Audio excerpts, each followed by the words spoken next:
ദൂരെ ദിക്കിൽ നിന്നൊക്കെ ഓരോരുത്തർ അന്വേഷിച്ച് വന്നിട്ട് വഴി അറിയാണ്ട് വിഷമിക്കേ. ആ വിഷമം അങ്ങനെ തീർന്നോട്ടെ. എന്തേ മേലെ എടുത്തതും കൂടെ എഴുതായിരുന്നു നായരെ. ശരിയാ, പറ്റിപ്പോയി. സാരല്ല, കൊല്ലൊന്നുകൂടെ കഴിഞ്ഞോട്ടെ. അവൻ സ്വന്തമായിട്ട് കേസെടുത്ത് തുടങ്ങും. അപ്പൊ എന്തായാലും വലിയൊരു ബോർഡ് വെക്കണല്ലോ, അതിലെഴുതാൻ മേലെടുത്തു. എന്തേ സ്വന്തം കാലിൽ നിൽക്കാനുള്ള ത്രാണിയായിട്ട് നിന്നാ മതി. മനുഷ്യന്മാരെ ജീവന്റെ കാര്യ. ബാക്കി ഒന്ന് തയ്ച്ചാ മതി, കൈത്തിന് കൊലക്കയറി. അത് ശരിയാ. എന്താ അത് ശരി? നിങ്ങളൊക്കെ എന്താ കരുതി എന്റെ അനിയനെ പറ്റി? പേലിട്ടേക്കാ 5-8 മാസല്ലേ ആയുള്ളൂ. കോടതിയിൽ ജഡ്ജിയുടെ മുഖത്ത് നോക്കി മൂപ്പരച്ചില കാച്ച് കേൾക്കേണ്ടതാ. എന്റെ അനിയനായതുകൊണ്ട് പറയണതല്ല. എന്നാൾ ഞാൻ കണ്ണുപിടിച്ചു. വലിയ ഏതോ കേസിന്റെ വാദം നടക്കുക. എതിർ ഭാഗത്ത് നമ്മുടെ ഗോവിന്ദര് കാട്ടൊക്കെ പറക്കണ പോലെ ഇംഗ്ലീഷ് കാച്ചണേ. വിജയൻ എഴുന്നേറ്റ് എന്നിട്ട് ഒരൊറ്റ വാക്ക, ഐ ഒബ്ജക്ട് ദ ഓണർന്ന്. ഗോവിന്ദര് പിന്നെ പെട്ടിട്ടില്ല. ഇല്ല. രാമൻകുട്ടി മേനെ സ്വന്തം മോനെപ്പോലെയാ. ഇടയ്ക്കിടയ്ക്ക് വീട്ടിൽ വിളിച്ചോണ്ട് പോകും, ഊണ് കൊടുക്കും. പിന്നെ ചർച്ച തന്നെ ചർച്ച. അയാൾക്ക് വേറെ ഉണ്ടല്ലോ 5-6 ജൂനിയർമാര്. ഒരെണ്ണത്തിനെ വീട്ടിൽ വിളിക്കില്ലല്ലോ. ഇപ്പൊ എന്റെ അനിയനായോണ്ട് പറഞ്ഞല്ല, ആ കോട്ടും കൗണും ഒക്കെ ഇട്ട് നിന്നല്ല രാമൻകുട്ടി മേനെ കട്ടിയും കലയാ. അതിപ്പോ കാഴ്ചകൾ ഇങ്ങക്കുണ്ടല്ലോ ഒരു കല. ഇപ്പൊ എന്ത് കലടോ? ഈ പാടത്തും വെലുതൊക്കെ നിന്നിട്ട് ഒക്കെ പോയില്ലേ.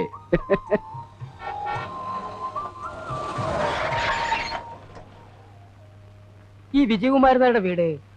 ആ ഇതന്നെ. ഈ വഴി നേരെ അങ്ങോട്ട് ചെല്ലണം, മേലടത്തേക്കാ. അഡ്വക്കേറ്റ് വിജയകുമാരനാരുടെ വീട്? അതന്നെ, മേലേടത്തെ വിജയകുമാരനാര് തന്നെ. ദാ ബോർഡ് വായിച്ചു നോക്ക്. നേരെ അങ്ങോട്ട് പോയാ മതി. അല്ലെങ്കിൽ വേണ്ട, ഞാനും വരാം. വഴി തെറ്റണ്ട.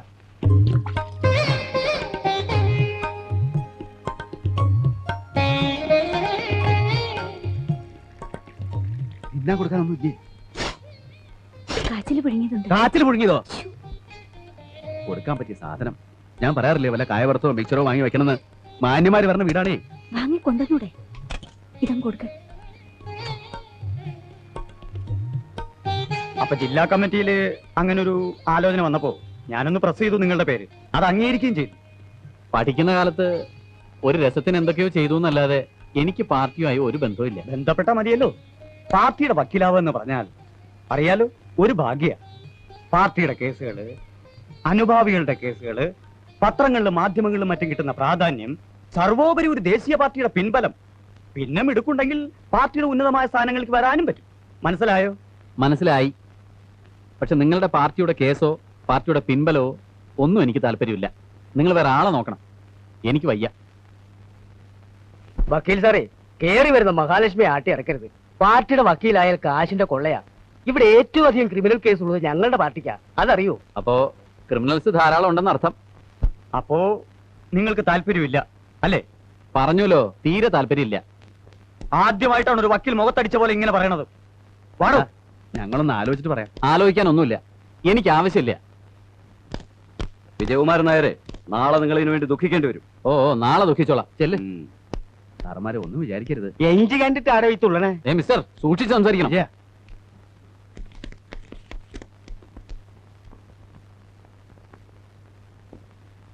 എന്താടാ? ഒന്നുമില്ല. എന്തിനാ അവര് വന്നത്? ഒന്നും ഇല്ലാന്ന് പറഞ്ഞില്ലേ? അവര് വലിയ നേതാക്കന്മാരാണ് അമ്മേ. അവരൊരു ഉപകാരം ചെയ്യാൻ വന്നപ്പോ അവൻ അത് വേണ്ട. ഏട്ടൻ എന്തറിഞ്ഞിട്ടേ പറയണേ? പാർട്ടിക്കാരെ കുറെ കേസ് കിട്ടുന്നല്ലേ അവര് പറഞ്ഞത്. എന്ത് കേസ്? നക്കാപ്പിച്ച കേസ്. തുടക്കത്തിൽ തന്നെ കുറെ കേസ് കൈ കിട്ടാന്ന് വെച്ചാ ചില്ലറ കാര്യ. അതെ, എനിക്കത് ചില്ലറ കാര്യമാണ്.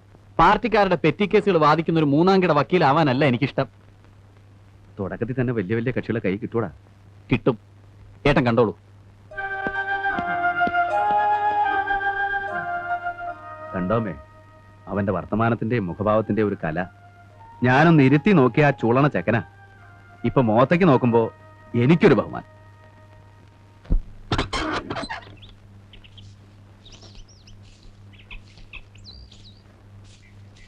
ആയി എന്താ ഇത്? പറഞ്ഞ പോലെ സിഗരറ്റ് വലിയും തുടങ്ങിയോ?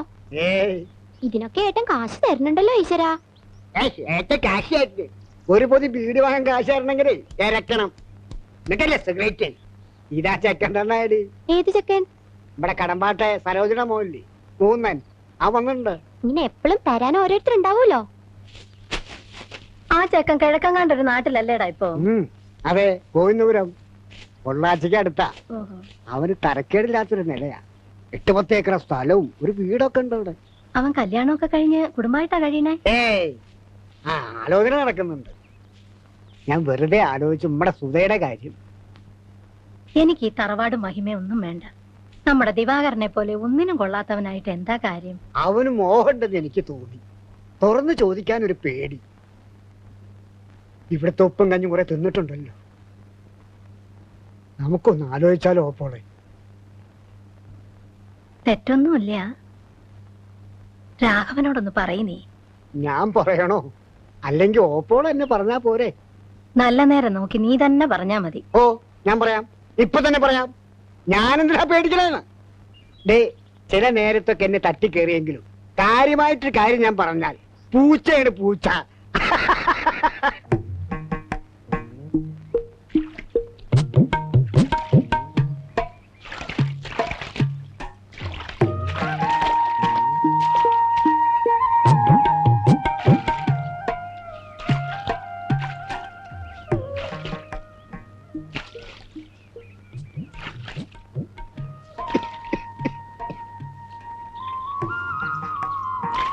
സർക്കിട്ടൊക്കെ കഴിഞ്ഞു ആവോ?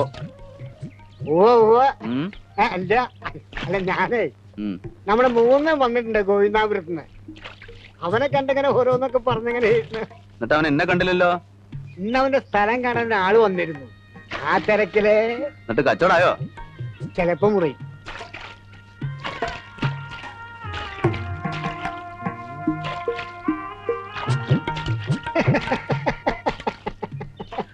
ഇതിനാ വിളിക്കണേ? ഏയ്, എന്റെ അമ്മയുടെ ഓരോ വിഡ്ഢിത്തരങ്ങള്. ഉം.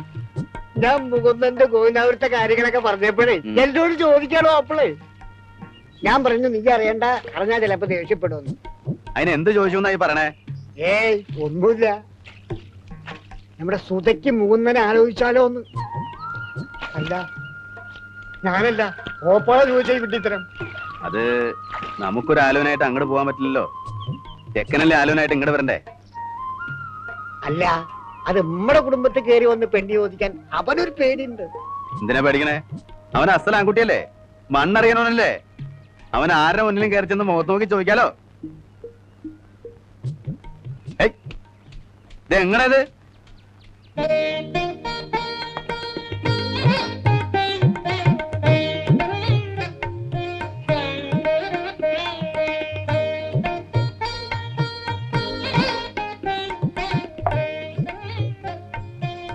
അപ്പൊ ഞങ്ങളുടെ പെൺകുട്ടിയെ കണ്ടിട്ട് ബോധ്യമായല്ലോ. ഞാൻ കാണാത്ത കുട്ടിയൊന്നല്ലല്ലോ. ഇങ്ങനെ ഒരു ചടങ്ങിന് എന്നെ ആവശ്യമില്ല. രാഘവേട്ടനോട് നേരിട്ട് പറയാനൊരു ബുദ്ധിമുട്ടുണ്ടായിരുന്നു. ചോദിച്ചിട്ട് അബദ്ധമായി പോയാ എനിക്ക് നാളെ വീട്ടിൽ വരേണ്ടതാണേ. എന്റെ അമ്മാമ്മയുടെ വീട്ടിൽ പോലും എനിക്ക് ഇവിടെ കിട്ടുന്ന സ്നേഹവും സ്വാതന്ത്ര്യവും ഇല്ല. അത് ഇല്ലാണ്ടാവുമെന്നായിരുന്നു എന്റെ പേടി. അമ്മാമ സഹകരിക്കുമല്ലോ അല്ലേ? സഹകരിക്കായിരുന്നിട്ട് എന്താ കാര്യം? ഞാൻ അമ്മാമ്മയുടെ വീട്ടിലെ പണിക്കാരനായി നിന്നിരുന്നെങ്കിൽ ഇന്നും എന്നോട് സ്നേഹം ഉണ്ടായേനെ. എന്നെ ചീത്ത പറഞ്ഞ് ഈ നാട്ടിൽ നിന്ന് ഓടിച്ചത് ഈ രാഘവേട്ടനാ. പിന്നെ കോളേജിലൊക്കെ പോയ ഒരു ആൺകുട്ടി സ്വന്തം വഴി നോക്കാണ്ട് അമ്മാമ്മയുടെ വീട്ടിലെ കന്നിനെ നോക്കി നടന്ന ചീത്ത പറയാണ്ടിരിക്കണ എങ്ങനെയാ? ഇക്കാര്യം അമ്മാമയോട് പറഞ്ഞോ? ഇല്ല, അടുത്ത വരവിന് പറയാം. എന്നിട്ട് ഞാൻ അമ്മാമയെ ഇങ്ങോട്ട് അയക്കാം. എല്ലാം അതിന്റെ ചിട്ടവളത്തിനായിക്കോട്ടെ. എന്നാ പോണേ? ഇന്ന്